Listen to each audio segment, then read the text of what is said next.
I'm a dope fiend. It's not what you think it means, but I promise you are one too. And I just want to record a quick video to tell you why. I'm just in between sessions here at my office, and I just have to make that confession that I am a dope fiend, but so are you. So it's all good. I'm a dope fiend, but not in the same way that you think of dope, not in terms that we heard in the 80s when we talked about dope, when we talked about drugs, although it is actually very much related in the same thing. This is starting off as a spoken word. I promise it's not a spoken word. It's basically just an idea and a concept that I want you to really get. Some of you right now are asking this question about, am I addicted to food? The answer is yes. Am I addicted to sugar? Yes. Am I addicted to saturated food? Yes. Am I addicted to processed food? Yes.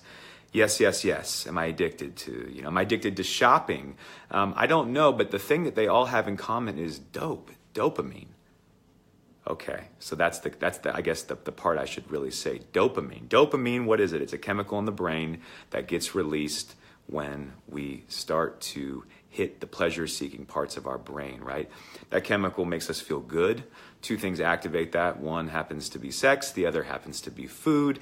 And yes, you are a dope fiend, and so am I, because if you've ever felt like certain meals or certain foods, if you ever felt like you were addicted to sugar, if you ever felt like you were addicted to high-calorie, high-saturated fat foods, then you, my friend, like me, are a dope fiend.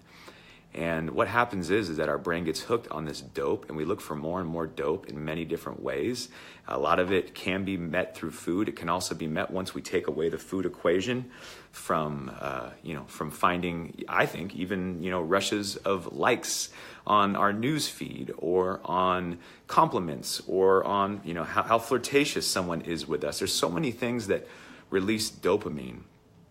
And some of us are straight up hooked to dopamine in ways that we don't even know. So is food addictive? For a long time, I think a lot of folks, including myself, would really take that apart scientifically and say, maybe, I'm not quite sure. I think the answer now, thanks to Dr. Lyle and Dr. Goldhammer and the Pleasure Trap, is yes, we are. But not only that, it goes further, that we are addicted to many things that release pleasure in our brains, that pleasure being dope, that pleasure being dopamine. So the question is, what are you fiending for right now? What are the things that you're using to get dopamine rushes from? Again, we're all wired this way, so it's not just one of us, it's all of us. Some people truly are, and I'm not minimizing it at all. There's some people that are really addicted to drugs, addicted to alcohol. That's something to joke around about, even though I'm using this term in a way that could be interpreted that way. They're addicted to the dopamine rush that comes from drugs in the same way that you and I are addicted to the dopamine rush that comes from high saturated fat, high sugar foods, high calorically dense foods.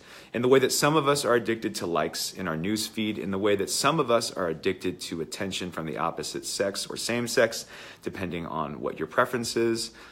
But we all like to feel pleasure. And so the question is, what is your dope of choice? And why should you maybe spend some time with that question? Well, because the reality is that while, yes, we all want pleasure, sometimes we seek out pleasure in an addictive sort of way because our brain likes the patterns and the loops.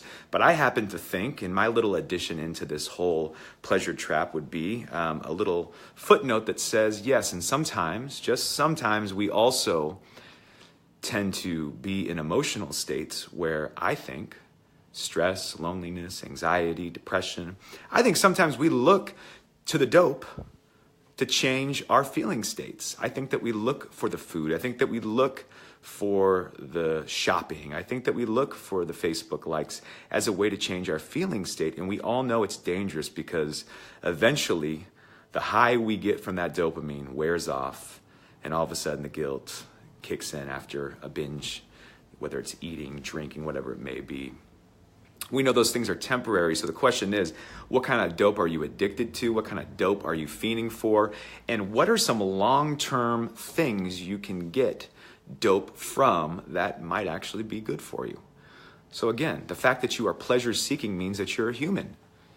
But could you start to examine why you're pleasure-seeking, or which areas you're getting it from and use it as a way to continue to rewrite your story, you bet, absolutely. It's about being conscious of our behavior. It's about being conscious of our dope addictions and being honest with ourselves and viewing that not so much in a critical sort of way, but in a compassionate sort of way when we can start to have breakthroughs. So anyway, fellow dope fiends out there, I hope this video helps you guys today. And if you have any thoughts about some of these questions, leave them in the comments below. Have a great day.